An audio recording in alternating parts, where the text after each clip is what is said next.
Good afternoon, everyone. Before we get started with the webinar, as people are trickling in and signing on, we're going to ask a few poll questions to get everyone engaged and see where people are calling from and what different industries they are representing.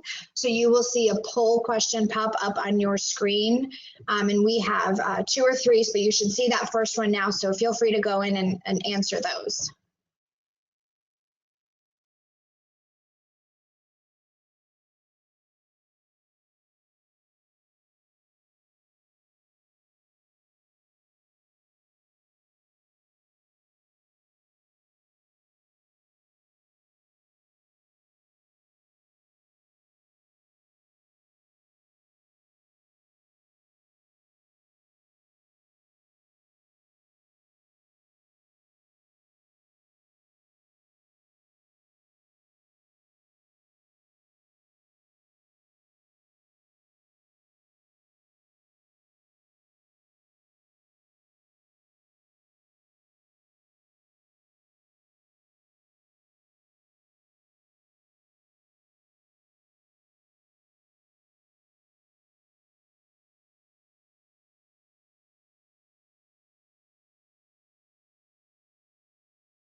All right, it looks like we have about 70% of people joining us from Montgomery County, 10% in Northern Virginia, and 10% in the Metro Maryland area, and then 13% outside of our DMV Metro Maryland area.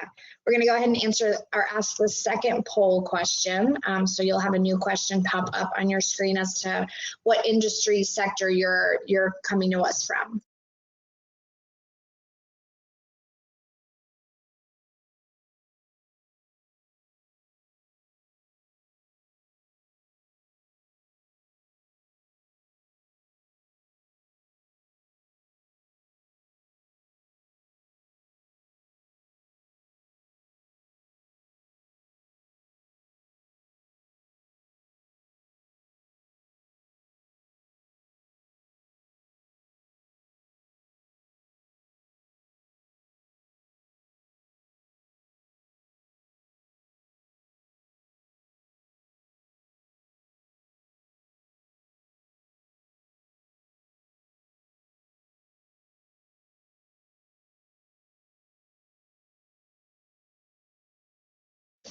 Looks like we have about 70% from the private sector, 20% from the nonprofit sector, and just under 10% from the government sector, and 4% from education. And with that, I think we can go ahead and get started. I'm going to turn it over to the Chamber President and CEO, Gigi Godwin. Gigi, are you there? Yes. Fantastic. Good afternoon, everyone, and thank you for joining our Chamber chat. This is Gigi Godwin, President and CEO of the Montgomery County Chamber of Commerce. And on the webinar, and the first voice you heard today was Tricia Swanson, our VP of Government Relations. Today, we are joined by Ann Sullivan, President of Madison Services Group and proud MCCC board member. And Ann is lead lobbyist for the Chamber's federal advocacy team. Before we get into specifics, please know that we will email this information to you following the webinar today, so you do not need to worry about taking notes. You can also feel free to ask questions throughout this presentation in the chat box on your screen. Pivoting to today's webinar, just this past Wednesday, we had a webinar with Antonio Das, SBA's Washington Metropolitan Area District Office Director, where he provided information regarding the financial tools and resources for small businesses impacted by COVID-19. This webinar is a follow-up from that discussion to arm you with even more information, more resources, and an important perspective on what has happened and what we expect to see next. With that, Ann Sullivan, it's a pleasure to welcome you today. Let's get started. Well, thank you, Gigi, and thank you to everybody who joined us on this call today. There's just so much information to share. I hope I'm not going to overload you, but as Gigi said, the slides will be shared with you, so we don't have to worry about that. Also joining me is Elizabeth Sullivan, who's our Vice President of Government Affairs, and she will be talking specifically about a couple of the procurement slides, and also keeping me on track because there's so much to know. It's hard for one person to remember it all. So let me just tell you what's going to happen next. And the interesting thing about this slide is that it's already obsolete. So I think we prepared it at 11:30 or 11:15.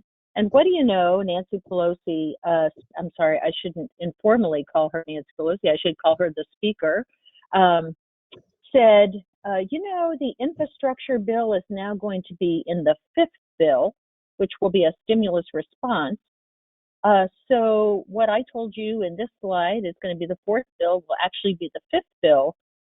Both President Trump and the speaker have wanted to do infrastructure forever, I think, both of them, but that's now going to be delayed. And the speaker said what she wanted to include in the 4th bill, and of course, this is what she wants to include, and it's up to negotiation with the Senate and the president. But she said she wanted to extend unemployment for the enhanced unemployment for 2 more months.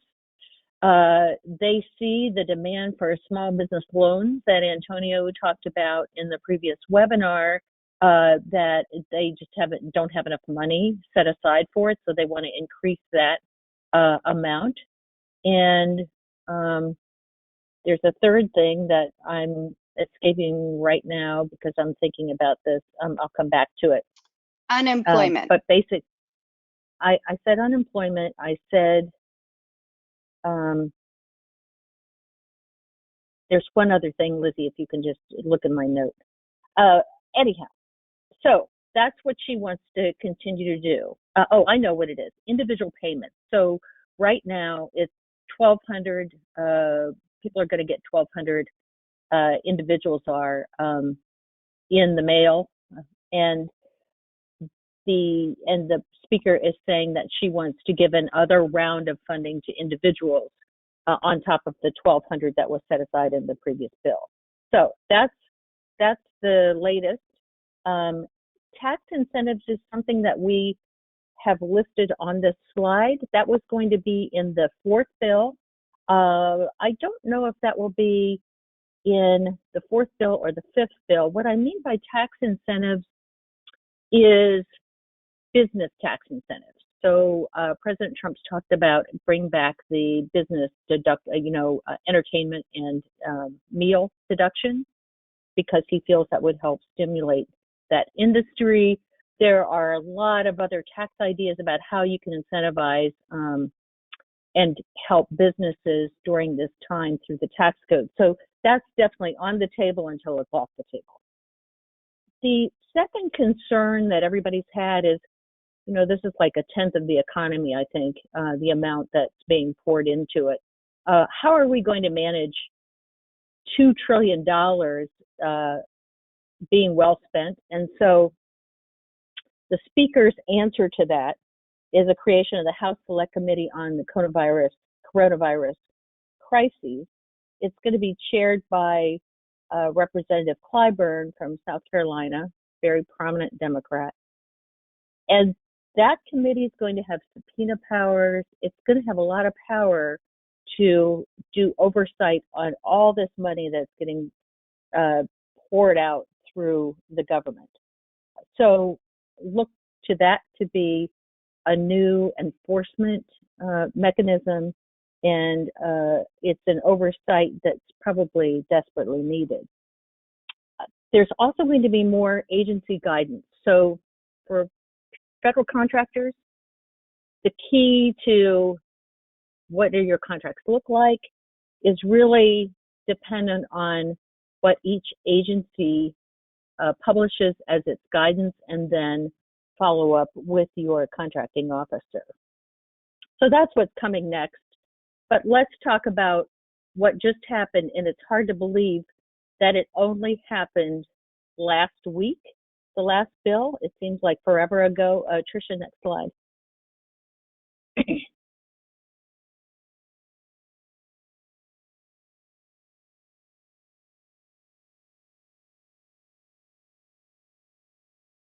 I'm not sure the slide's turning.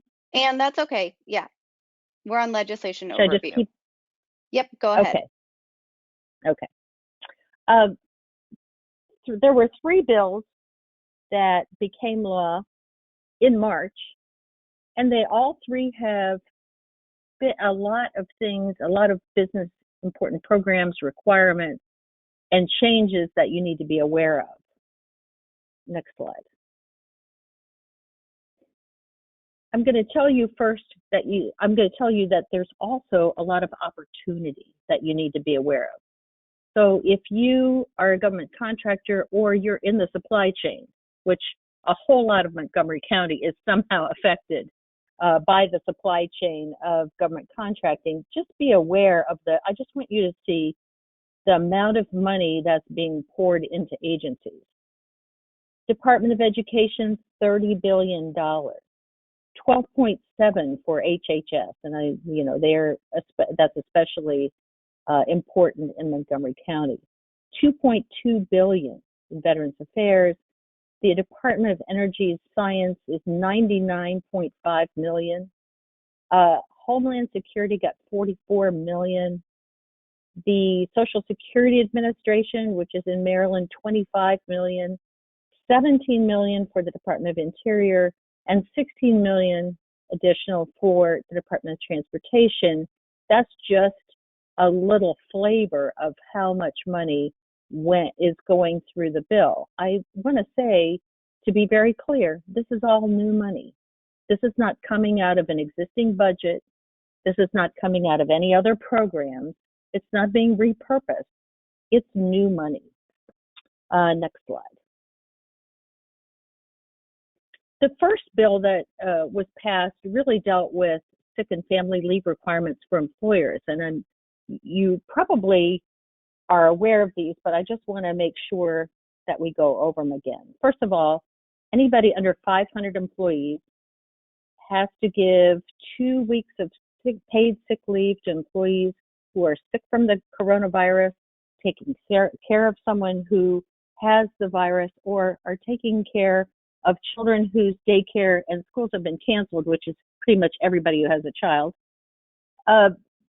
You have to pay employees 100% of the person's normal salary, up to $511 per day. And this change is effective through December 31, 2020. Then there's the family leave, which is really expanded. Again, under 500 employees, expands the definition of who's eligible by adding employees who are unable to work because they're providing childcare due to closed centers, and it provides job protection. In emergency family leave, it's at the FMLA, you have to pay employees 2/3 of their pay, up to $200 per day for 10 weeks, and it's capped at $10,000. Change is effective, again, December 31, 2020.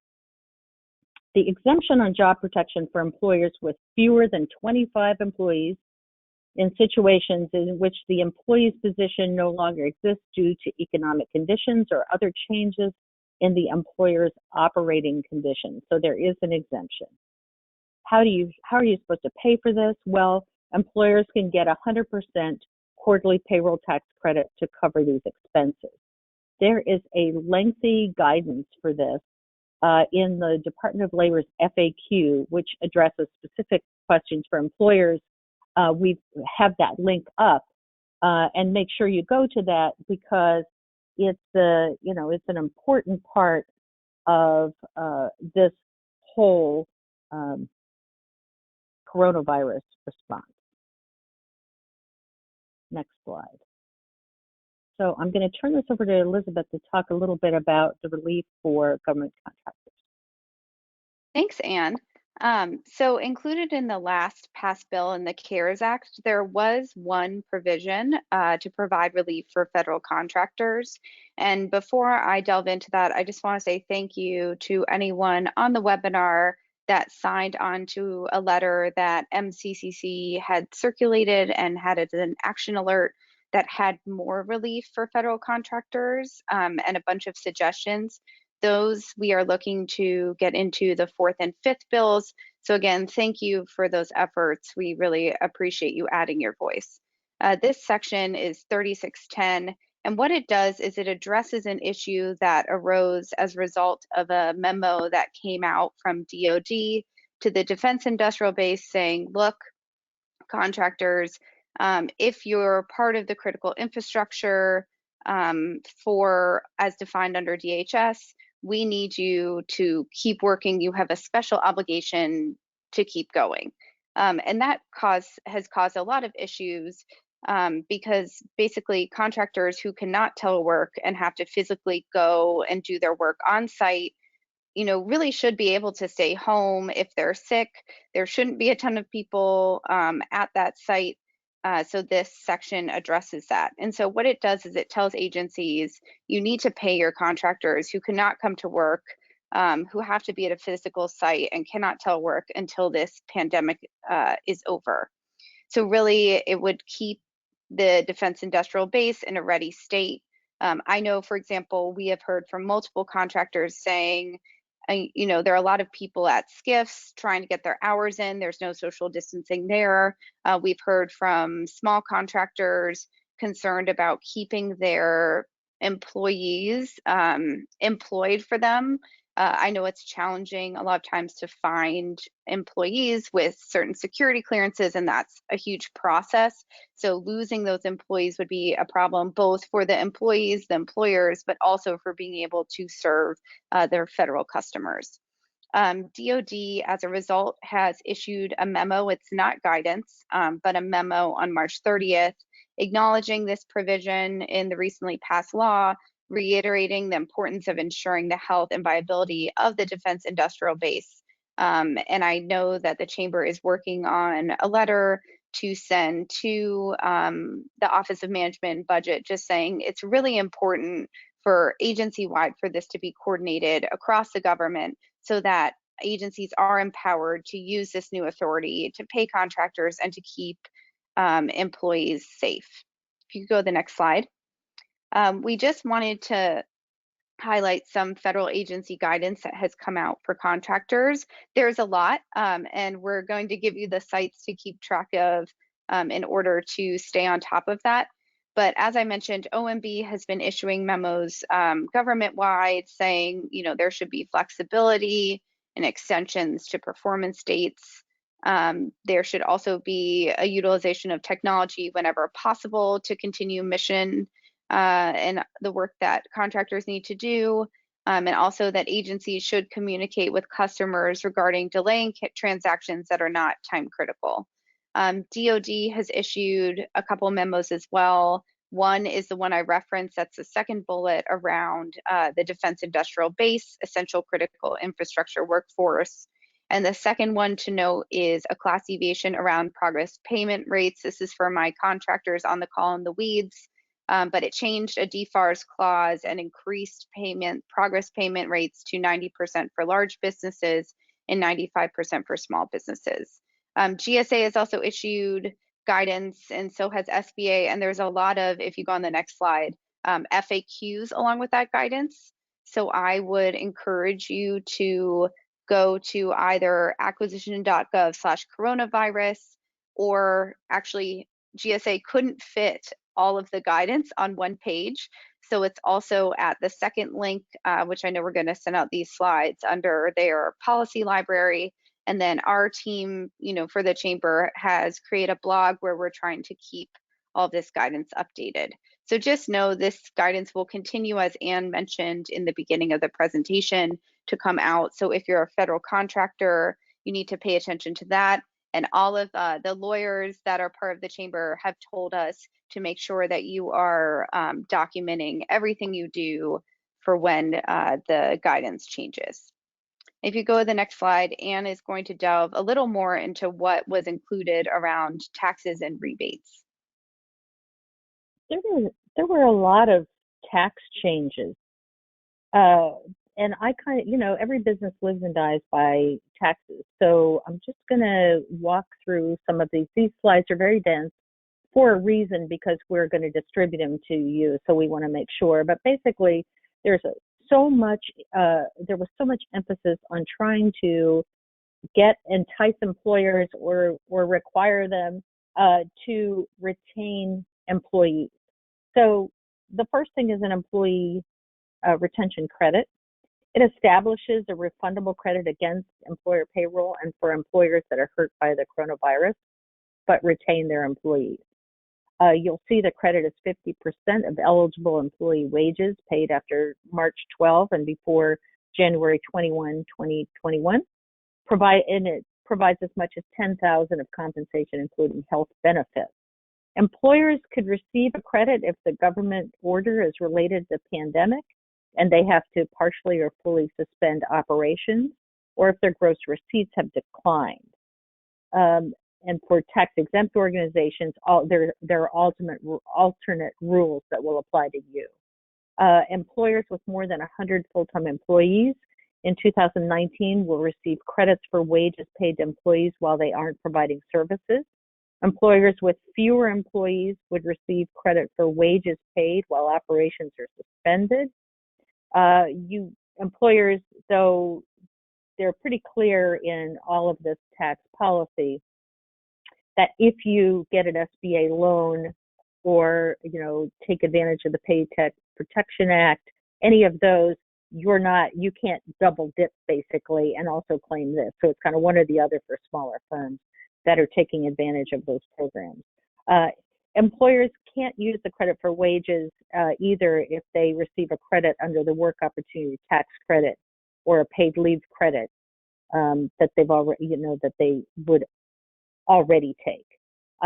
Wages are taken into account for the paid leave credits, and the credit does not apply to federal, state, or local employers.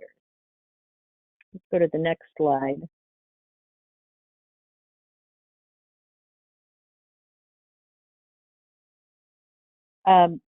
Taxes and rebates. So there are recovery rebates. The bills provided refundable tax credits of as much as $1,200 per individual and $2,400 for couples who filed joint returns, and then a $500 credit for each child. The credit is reduced by 5% for the amount of taxpayers' income exceeds $150,000 for joint returns, $112,500 for heads of the household, and $75,000 for other filers. The rebate completely phases out for incomes exceeding $198,000 for joint filers, $146,500 for heads of the household, and $99,000 for individual filers.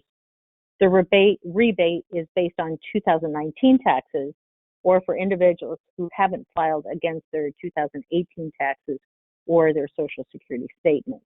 There's a payroll tax deferral. It defers employer payroll tax through the end of 2020. It defers funds. Deferred funds will be paid over 2 years. So you can defer it, but then you have to pay it over 2021 and 2022, so 2 years. The deferral does not apply to employers with a small business loan debt forgiveness, again, because it would be, double dipping. And then it defers 50% of the self-employed Social Security tax payments. Next slide. Let's talk a little bit about retirement accounts.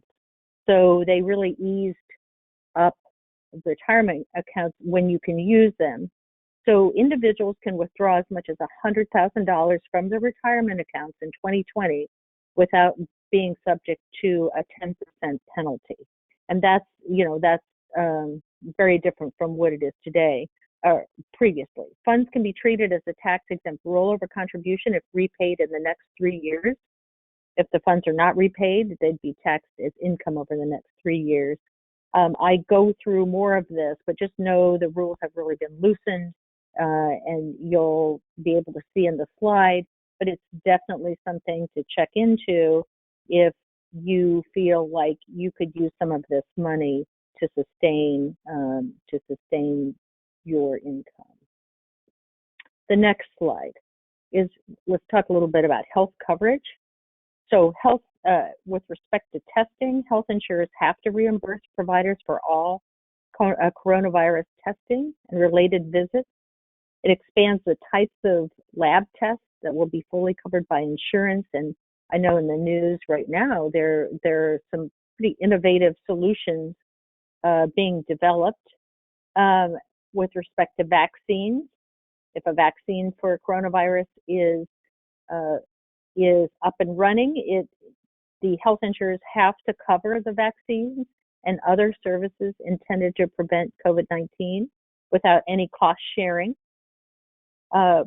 So that's another big change. And then for high deductible health plans, it allows telehealth services to be covered under a high deductible health plan before a patient reaches the deductible for the plan on or before December 31, 2021.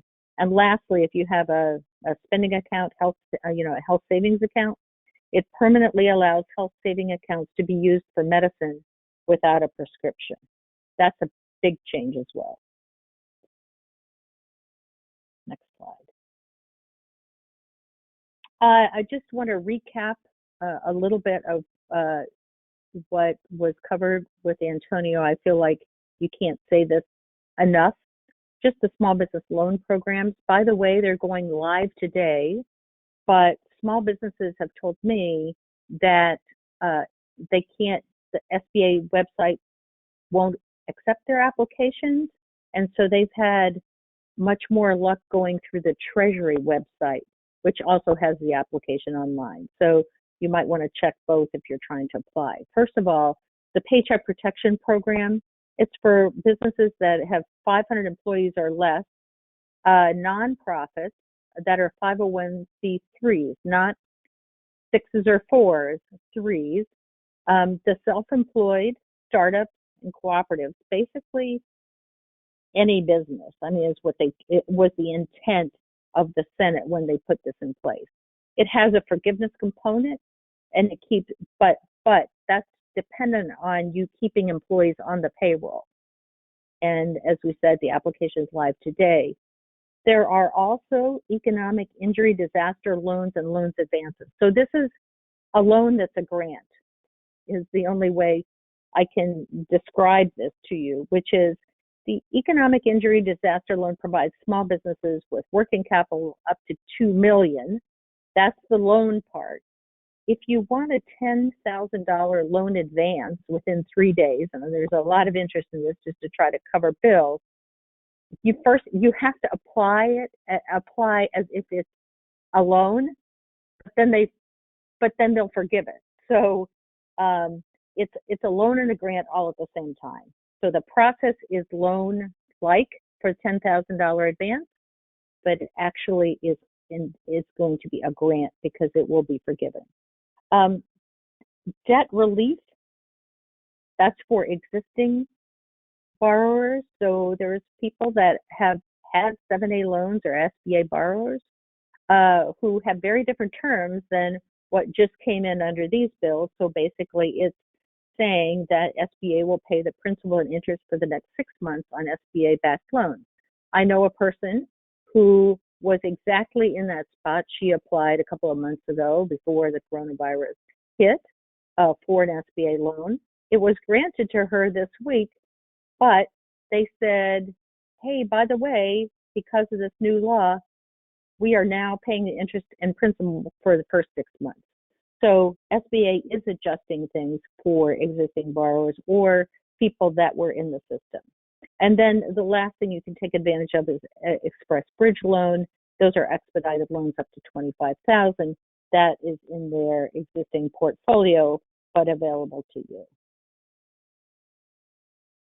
So Ann, we had a question from one of the participants asked, are there any relief programs for private independent contractors? And I would say that it depends if you're a small or a large business. Go ahead. Well, I'm sorry, I didn't realize you were going to answer. Go ahead. Oh, no, I was going to say, if you're a large company, there was the $500 billion corporate money that is controlled by the Treasury, that the Treasury Department is dispensing to airlines and then firms that it deems vital to national security.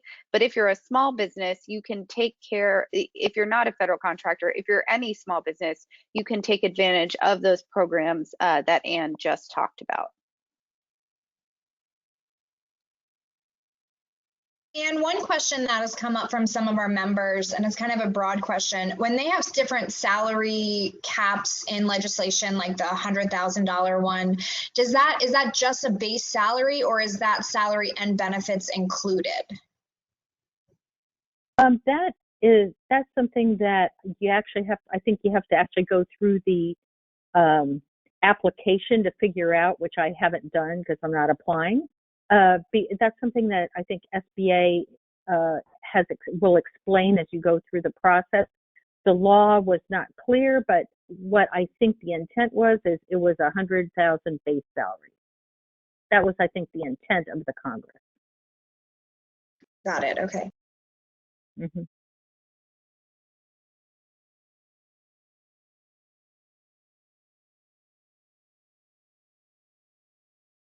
Okay, I see we got another question. It said, for the Paycheck Protection Program loan, the form asked for monthly payroll times 2.5 plus the economic injury disaster loan. Can you explain how to calculate this? We're going to send out the links to the SBA guidance, and it's very clear on this of what exactly you're supposed to do. Yes, but you're exactly correct. It's 2.5% of your payroll. You can ask for additional things as well in these loans, like mortgages and rents and all kinds of stuff that are applicable. Like utilities is another one that are applicable to keeping your business afloat, right? And so we will send you the link. It's very clear how to calculate it, but the payroll part of it is the forgiveness part.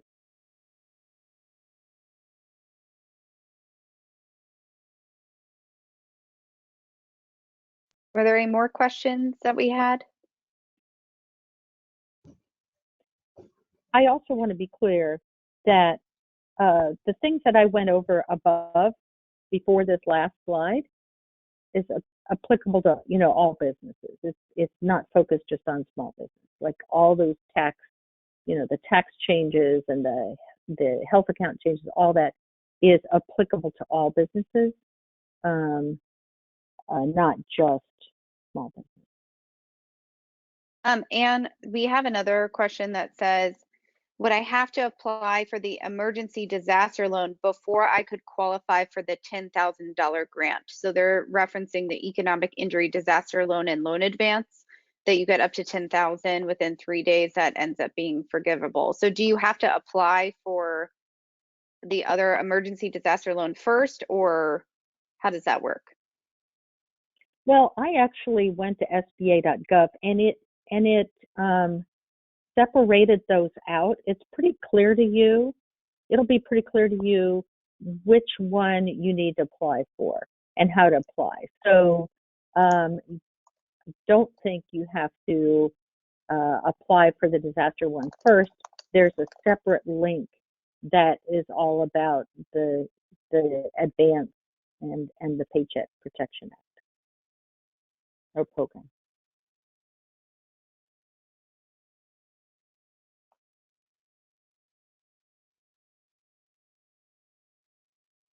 Gigi, did you have a question?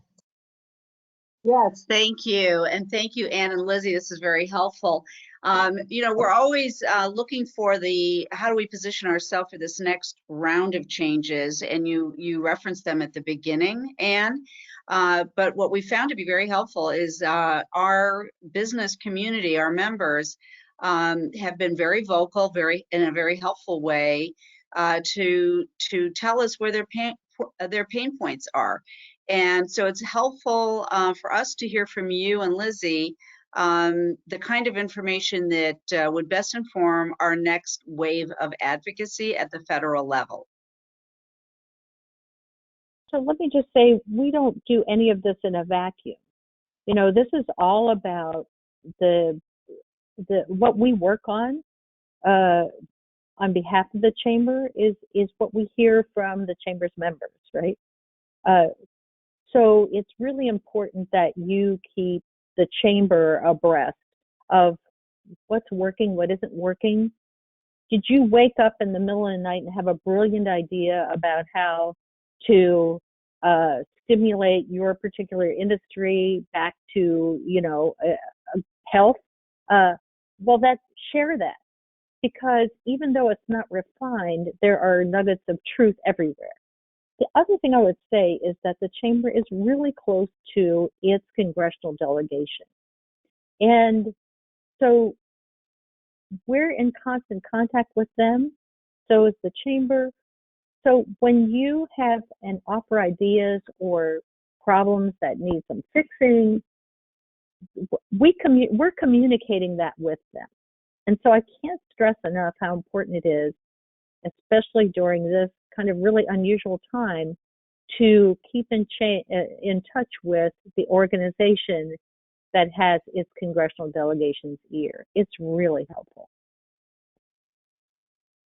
Well, I appreciate that response, and one of the very important elements that I don't know if our listeners are aware of this is that our congressional delegation has been in very close touch with us on a very regular basis over the last several weeks to get provisions into the three past relief packages, and are already meeting with us on next steps and those next provisions. So it's important for us to be aware of what the other members of Congress are also thinking, which you've been very helpful on, as well as to hear from our members.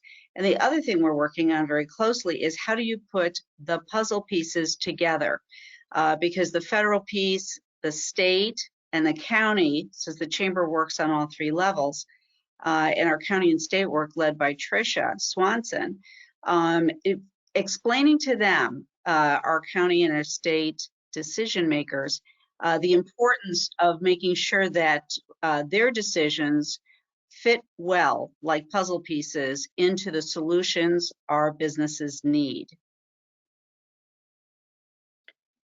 Gigi, I would say that one of the interesting things that happens in Congress is that a lot of the good ideas bubble up from local and state to become something national. So local and state advocacy is, paramount to what happens on the federal level. And Ann, I just want to add, we had one other question that I can answer. It says, most banks are not ready to accept PPP applications. Do you suggest we apply through the Department of Treasury or wait for the banks? So Ann was referencing the Treasury site for the borrower application form. You have to fill that out, and it's still, no matter where you get the form, has to be submitted to your SBA participating lender. So the form can be found on SBA or the Treasury site, but it still has to be submitted to the SBA lender. But I want to add that the program is not yet up and running for all non-SBA lenders, like all of your banks. Eagle Bank, whoever the bank is that you work with, will be able to, as soon as Treasury kind of figures out how they can back their loans with 100% guarantee and what the rules ought to look like for all those private lenders that are out there. That hasn't yet rolled out. Just the programs right now that are rolled out are the SBA, the banks and the financial institutions that participate in the SBA lending programs. But it's going to be blown wide open in the next couple of weeks. So I'm glad you asked that question, because that allowed me to clarify that for you. So stay tuned, check Treasury, check the chamber will be letting you know when that system is up and running. But that's another whole group of lenders, basically anybody who's, I always stumble on this, not certified by the FDIC, but an FDIC-backed institution. They will be eligible to lend, as well as nonprofit lenders, when the Treasury comes up with some rules about how that's going to work. And so look for that in the next week or two.